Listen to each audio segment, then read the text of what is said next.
kami dari program kelompok 4, kami akan membawakan makalah yang berjudul perkembangan negara di kawasan Eropa. Sebelum saya menjelaskan perkembangan di negara Eropa, saya dan kelompok saya akan mengenalkan diri. Nama saya Iko Manilo Yasu, absen 8.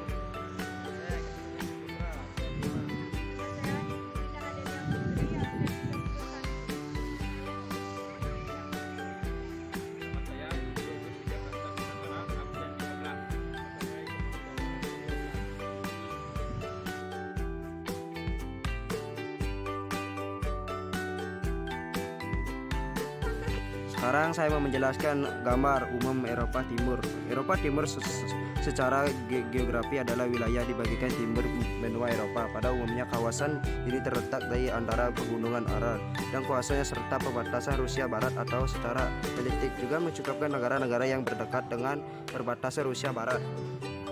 1. Sejarah. Pras ini digunakan di negara dengan Barat untuk mengelompokkan seluruh negara Eropa yang tadinya merupakan resmi komunitas yang ditujukan Blok Timur. Konsep Eropa Timur terbuat dengan diminis ideologi komunis dan terutama Soviet setelah Perang Dunia Kedua. Ide sebuah tribesi yang memisahkan Eropa Barat dan Timur merupakan pandangan umum selama Perang Dingin berlangsung. Pada ketet ini munculnya berbagai masalah karena ia gagal untuk memunculkan wilayah ini. Contoh negara komunitas.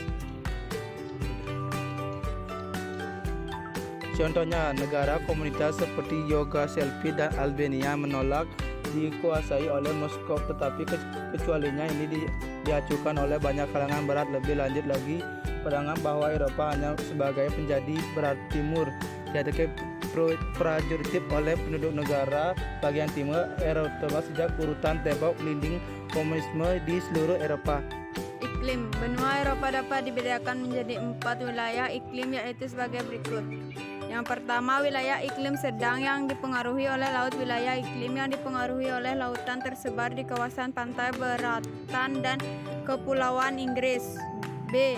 Wilayah iklim sedang yang dipengaruhi oleh daratan. Wilayah iklim sedang yang dipengaruhi oleh daratan tersebar di kawasan pedalaman bagian barat dan timur Eropa. 3. Wilayah iklim subarktik.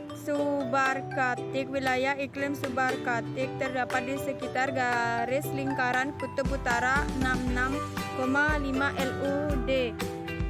Yang keempat, wilayah iklim Mediteran. Wilayah iklim Mediteran tersebut di wilayah Eropa Selatan yang berbatasan dengan Laut Mediterania. Bentang alam Eropa merupakan satu-satunya benua yang tidak memiliki wilayah gurun. Jika dilihat dari bentuk wilayahnya, maka benua ini dicirikan dengan bentuk alam semanjung yang terbesar di 3 wilayah utama, yaitu semanjung di bagian utara, semanjung Siberia di bagian barat, dan semanjung Italia di bagian selatan. 4. Sumber daya alam. Negara Eropa Timur telah mengembangkan industri berteknologi tinggi. Negara-negara maju ini juga menjalin hubungan dagang dengan negara di Eropa Barat. Pertanian adalah mata pencaharian utama penduduk Eropa Timur. Tanah hutan yang subur di Ukraina cocok untuk srelina dan gula bit. 1. Rusia.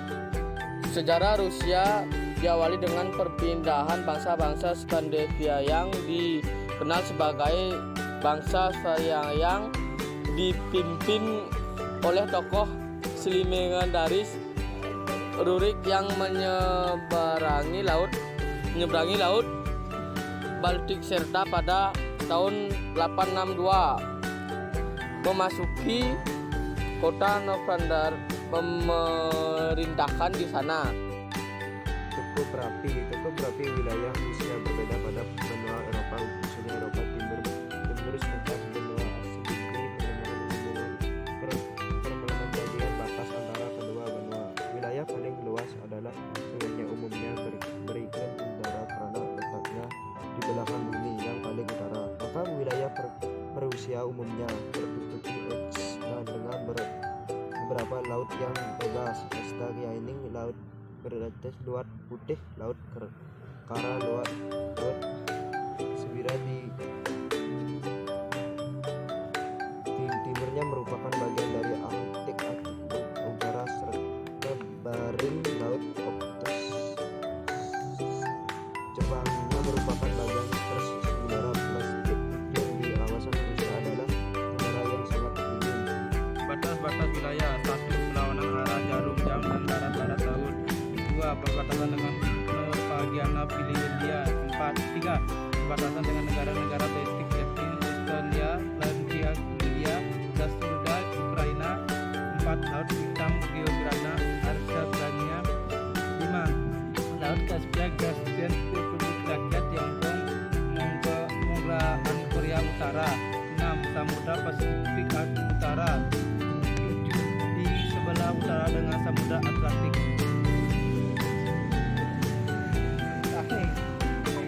Geografi. Total area Rusia adalah 17.075.200 km persegi yang menjadikannya negara tersebar di dunia. Wilayahnya membentang dari 41 lintang utara hingga 82 lintang utara dan 19 bujur barat hingga 169 bujur barat. Wilayah Rusia meluas pada akhir abad ke-16 di bawah Kosak Yermak Timofeyev hingga merajalelanya Ivan the Terrible. Pada waktu itu persaingan kota negara di region barat Rusia disatukan bersama menjadi berbentuk satu negara. Yermak mengumpulkan pasukan dan mendorong ke arah timur di mana dia menaklukkan hampir seluruh daratan ke wilayah Mongol, mengalahkan pemimpin mereka yaitu Khan Kunchuk. Makna lambang dan bendera. 2. Elemen utama lambang negara Rusia adalah elang berkepala 2 dan gambar orang naik kuda tengah menduduk ular atau naga. Lambang ini sudah sejak sebelum pemerintah Petar yang agung atau tengah berbulan dengan naga. Ini belum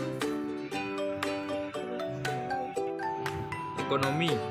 Rusia termasuk dalam ekonomi pasar berpendapatan tinggi sumber daya alam yang luar biasa besar, terutamanya minyak dan gas alam. Negara ini menempati posisi ke-15 menurut nominal PDB dan peringkat ke-6 menurut keseimbangan kemampuan berbelanja PPP. Geografis Belarusia. Belarus ialah negara pedalaman, yaitu datar dan memiliki bidang berawa yang besar. Danau dan sungai membentuk negeri ini. Daerah terbesar ini ialah Polisia yang merupakan salah satu rawa terbesar di Eropa. Sebagian besar wilayah Belarus terdiri atas dataran yang rendah yang mendatar sudah menutupi wilayah Belarus untuk menggunakan antara tinggi pemandangan dari timur laut ke barat daya dan tengah Belarus.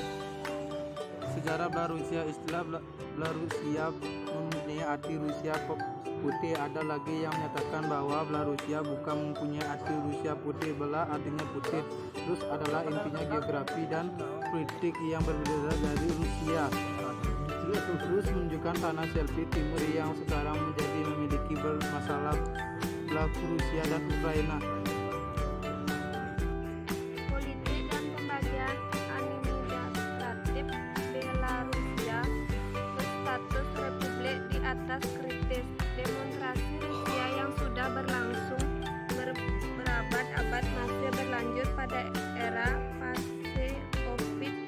Kerusuhan politik pada tahun 1990 membawa Belarus memiliki hubungan yang makin erat dengan negara tetangga di sebelah timur ini.